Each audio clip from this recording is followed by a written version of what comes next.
Hey guys, what's up? XF back up in this motherfucker with my man here, Gangster Jim. What's up, Jim?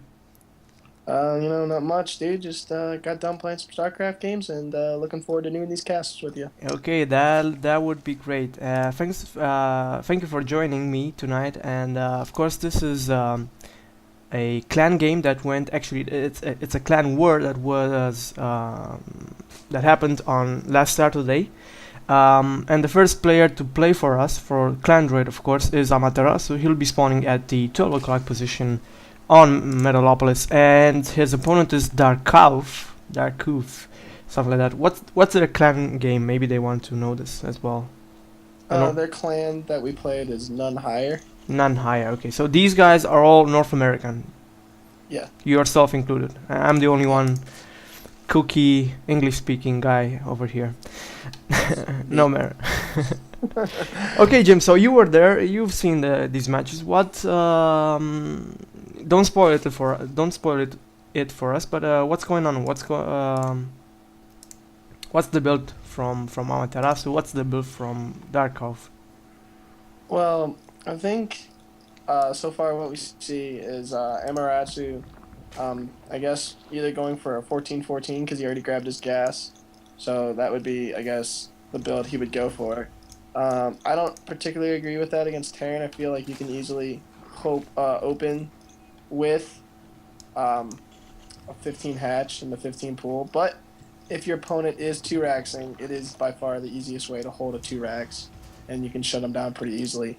And if I do remember correctly, Darcouth, or whatever his name is, he was a random player, so he was probably expecting some sort of all-in cheesy play early on to take the game from him. So I would say it's probably a pretty safe build.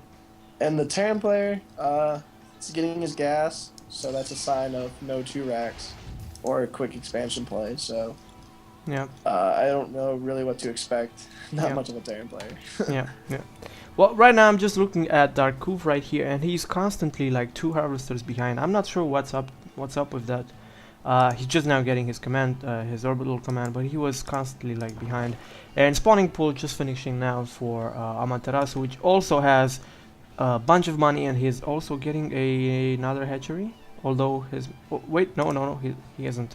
He's just getting the queen, um, and the metabolic boost upgrade for his Zergling. So I'm guessing they probably have scouted each other until now. I mean, Amaterasu has certainly scouted. Oh no, actually Darkouth has no idea what's going on.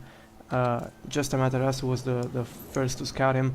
And he probably knows right now that he could probably just expand. If this is going to look like a big macro game, he's just going to expand on this rim right here, on this upper left rim of the map. Um, which is something very desirable, I think, for most Zerg players on this map, as I've seen many of them try that same build. Second barracks coming in now from Darkouth, second gas as well, mining from the second gas. They are dead even in income, except for the fact that Amaterasu isn't getting that much gas. And he is throwing down the expansion right here.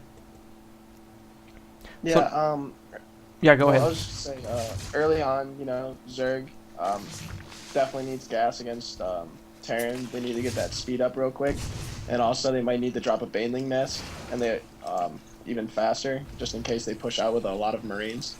Also, they would, if they need to, they should get layer tech to deal with drop ships and all that stuff. So teching against Terran is very important for Zerg. So he should probably have not taken his drones off the gas. But then again, I'm not too experienced with the 14-14 opener. It might require you to take them off the gas just to get a little bit of economy to afford your expansion, and then put them back on. I'm not quite sure. I haven't really experimented with 14-14 pool, to be honest. I love the fast hatch openers. And as you can see from our Terran player, he's going a 2-Rax Expo.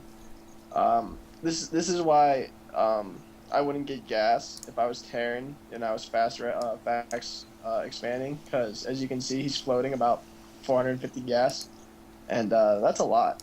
And Hmm. there's not much he can spend that on. Like he's getting stim right now, and that's like the only gas costing unit besides the Marauder. Like, you really do not need gas if you're gonna do a fast expand. Like, all that could be devoted to minerals, and he could have 2, 3 more racks up right now and pumping even more units. So I would have liked to see maybe, like 1 gas mining maybe, if you plan on doing a fast expansion as Terran. Yeah, well, I have to agree with you right here. He's got a shitload of gas, almost 600 right now, and he's only got 2 Raxes and 1 engineering bay down. Oh, Zergling's coming in, going to see that there's not much going on in this base right here. Probably Amaterasu is feeling pretty confident right now, but he is not making anything except for a Baneling's Nest and just now an Evo Chamber. He's got his lair tech up. I'm not sure what he's doing. He's got the 2 queens. He probably should be getting a 3rd one and trying to put some more creeper on the map that would give him an advantage. And basically knowing that Darcouth did nothing offensively, like he's still just on 2 Raxes. He doesn't even have his first factory up. Basically knowing all of this could or should have given him the what's it called? The courage to go for a second expo, to go for a 3rd base early on in the game, as there's nothing much going on at this point. Yeah, I have to agree. After Amaterasu scouted his base, he probably could have gotten away with a faster expansion or even quicker teching. Just playing a little bit riskier because all he saw was 2 Raxes and an expo. And and as he's even setting in his Overlord right now to scout out his base, he sees that there's still no factory. There's still no signs of him going up any higher than Marine Marauder, which can easily be just stomped by a huge Baneling bust with lings to follow to clean up the Marauders. Right now, I feel Darcouth is really vulnerable, and if also Amaterasu could easily come in with a big bust here and end the game, I feel like. Well, of course, and just as I was speaking, almost at the 10-minute mark, we see the second hatch going down, the second expo going down for Amaterasu, and this Overlord safely getting out of there. A lot of upgrades, sorry for that. A lot of upgrades getting done by both players at this point right here. Darcouth going for a couple of missile turrets, just to be sure that there's nothing cooking going on. Also getting an extra Rax and his first factory just now, which would be a pretty big mistake if, for example, Amaterasu would have teched real fast to Mutalisks, in my opinion at least. Also, we see that Amaterasu is droning up pretty hard, but he is sitting quite comfortable. He's got these lings right here to do as much damage as he can if, for example, Darcouth wishes to move out with this army right here.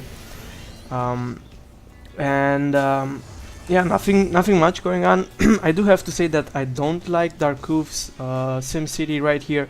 All the buildings look a bit too how should I say, chaotic. I mean, the building placement isn't going to help in case of an emergency. In case you need to move that army, that big bio ball around your base, that won't help you a lot against a fast offensive unit like the what's it called, the Mutalisks. Oh, and Amaterasu going to build a second spire. I'm not sure what's up with that right there. I'm guessing it was a mistake. Yeah, I'm gonna have to go with that's a mistake. I the only reason you would ever get a spire is for double upgrades on your mutas or corruptors, and I don't see that being anywhere near efficient or necessary enough. You really only get the attack upgrade for mutas. No. And that has to be a mistake. Yeah, that must have been a mistake. Well, it's basically impossible to go with 2 upgrades. Although he is mining off of 6 gases right now, it would still be a bit hard for you to provide the necessary amount of gas for you to get both Mutalisks and upgrades at the same time. Although I like the way these 2 players are macroing. Maybe Darcouth is a bit behind. Let's just look at the income tab right now. Oh, he is about 22 harvesters behind. But those mules are sure as hell helping him out. And just now he thrown down. He's thrown down a starport. Did he actually see? He doesn't have any idea regarding what's going on with Amaterasu. If he's got Mutalisks, if he's got Banes, he has absolutely no idea.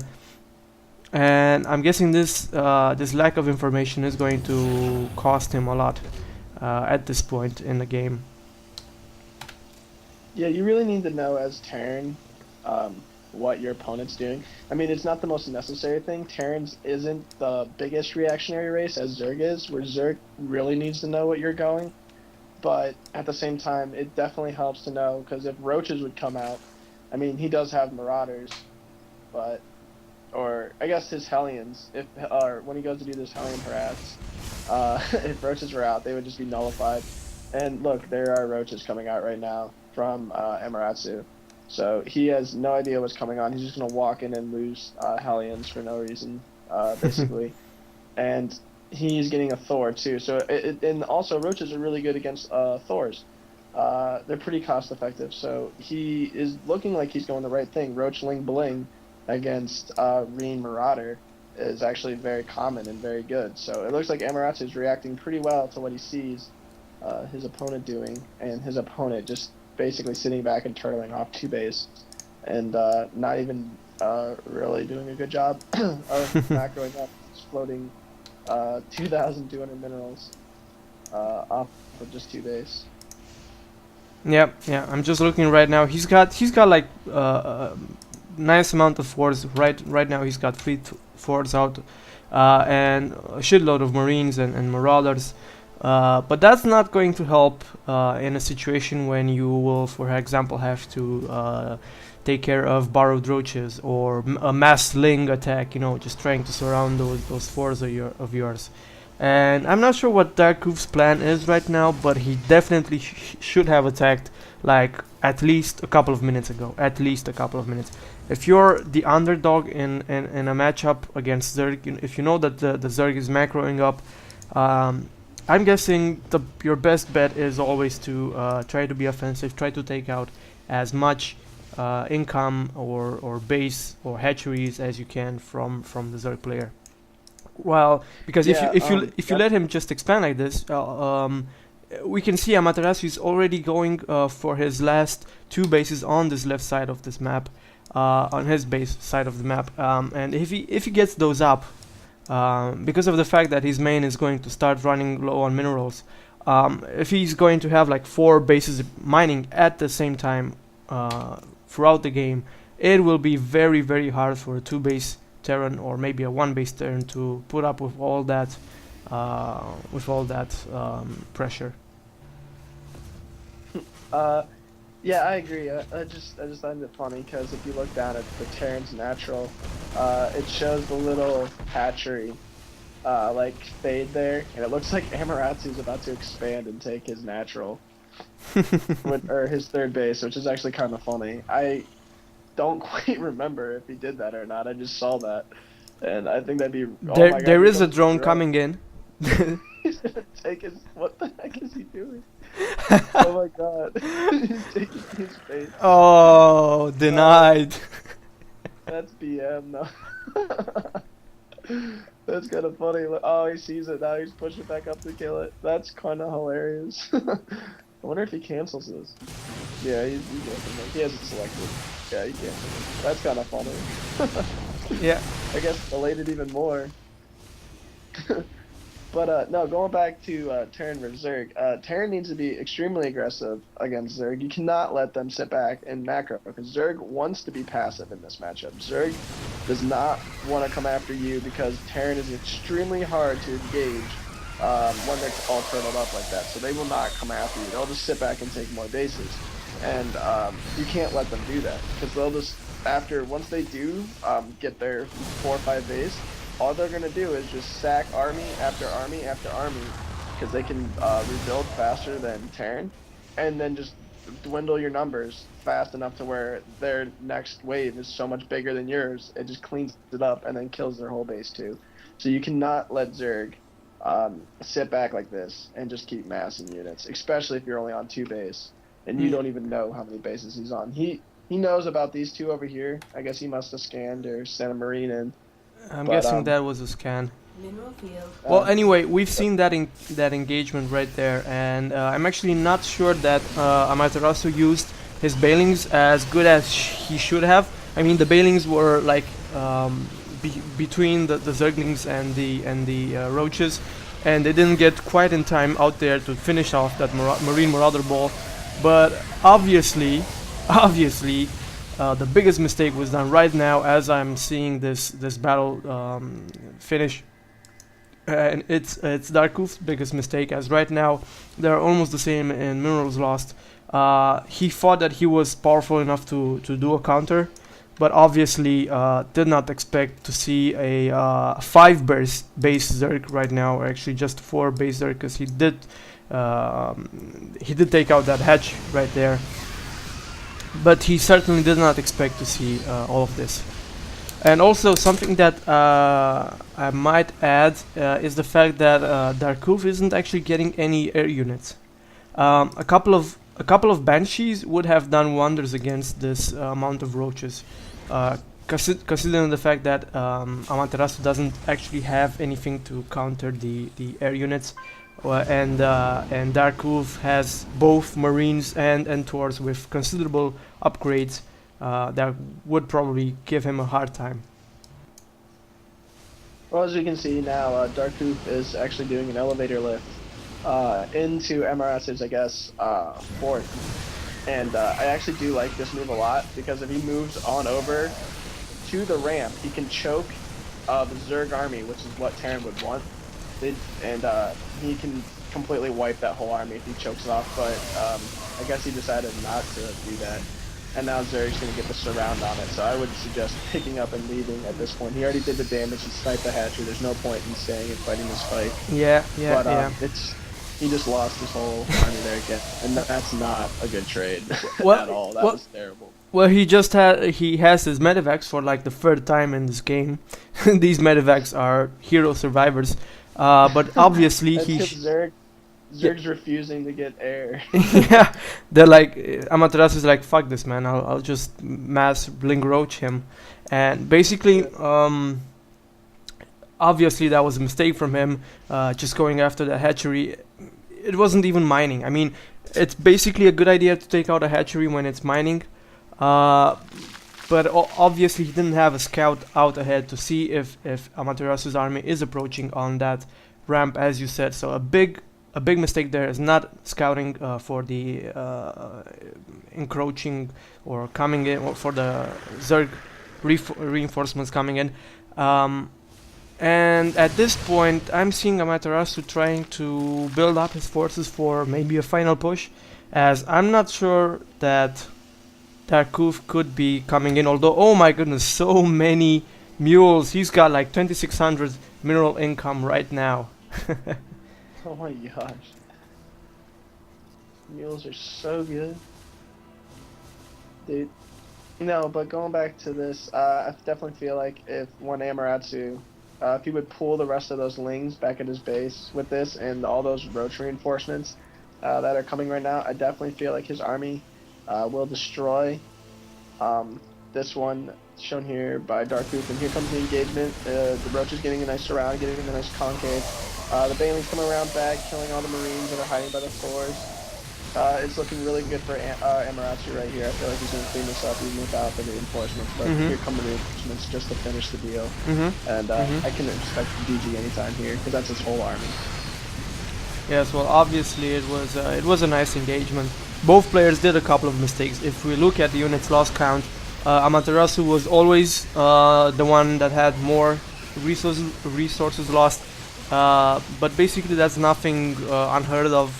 A macroing up Zerg player, as he really wishes to just keep the pressure on his opponent most of the time, while the ridiculous amount of love rate that he's got allows him to usually come back no problem and reinforce his army just as the last unit died. And there's the GG. Yep. There's a GG. Just like you said, it's okay actually for Zerg to trade their army with the Terran army just because they can remax it so quickly that it isn't really the end of the world if they lose their whole army to the Terran army, unless the Terran army wins it by significant numbers to where they can continue pushing towards your base. Then that was an awful trade. You don't want to do that. But if you trade half and half or like full for full, that's completely fine. Like, you just don't want them ever getting critical mass of Marines and tanks and Thors against your Ling Bling, or in this case your Roach Ling Bling. So yeah, okay, yeah. Okay, so obviously this game did not end up very well for our friend Darcouth here. I will have to remind our audience, or anybody that's watching this replay, that this is a 7-match series that took place on Saturday night between our North American clanmates from Clandroid, and they were up against which clan again? NoneHigher. NoneHigher, exactly, NH. And we'll just have to end this one right here. First match going to our clan, Amaterasu, getting quite a nice win and a undisputable win on Metalopolis. Factory in Flames. Jim, thanks for doing this with me. I hope you've enjoyed it as well as I did, and I'll see everybody later. Bye.